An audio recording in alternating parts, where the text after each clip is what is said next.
Deer students, আমি Arifin Rony from Scholars Study Abroad. আর আজ কথা বলবো মাল্টার স্টুডেন্ট ভিসা নিয়ে। মাল্টার স্টুডেন্ট ভিসা রিজেকশন রেটটা অনেক অনেক বেশি, যেটা আমরা সবাই জানি। বাট যে ফাইলগুলো সাবমিশন হয়, স্টুডেন্টের মধ্যে 10টা ফাইলের মধ্যে যদি আপনি কম্পেয়ার করেও দেখেন, সেখানে কতগুলো স্টুডেন্ট অ্যাকচুয়ালি ডিজার্ভ করে ভিসাটি পাওয়ার অ্যাজ অ্যান ইন্টারন্যাশনাল স্টুডেন্ট হিসাবে, সেটি দেখার একটা বিষয় থাকে। আর ইম্পর্টেন্ট কিছু আপডেট আসছে অন ডকুমেন্টস। যখন আপনি বিএফএস সাবমিশন করবেন, সেক্ষেত্রে আপনার যে একাডেমিক যে রেজাল্ট কিংবা একাডেমিক যে কন্টিনিউশন, সেগুলো খুব দারুণভাবে দেখিয়ে দিতে হবে। প্রিভিয়াস স্টাডির সাথে আপনি যে প্রোগ্রামগুলোতে অ্যাপ্লাই করবেন সেখানে সামঞ্জস্য থাকতে হবে, এবং কনফার্ম অ্যাকোমোডেশন, এবং মোস্ট ইম্পর্টেন্টলি আপনাকে ভালো মানের ইন্স্যুরেন্স আপনাকে দেখাতে হবে।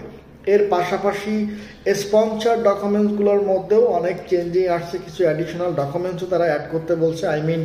যে সকল ইনস্টিটিউশনগুলো বাংলাদেশ থেকে বাংলাদেশি স্টুডেন্ট রিক্রুট করে থাকেন, তারা নিজেরাও চাচ্ছে যে বাংলাদেশিদের কিংবা বাংলাদেশি স্টুডেন্টদের ভিসা রেটটা যেন বাড়ে, এবং কিভাবে সেটা বাড়ানো যায় সেটা নিয়েও তাদের খুব বেশি মাথা ব্যথা কিংবা চেষ্টা।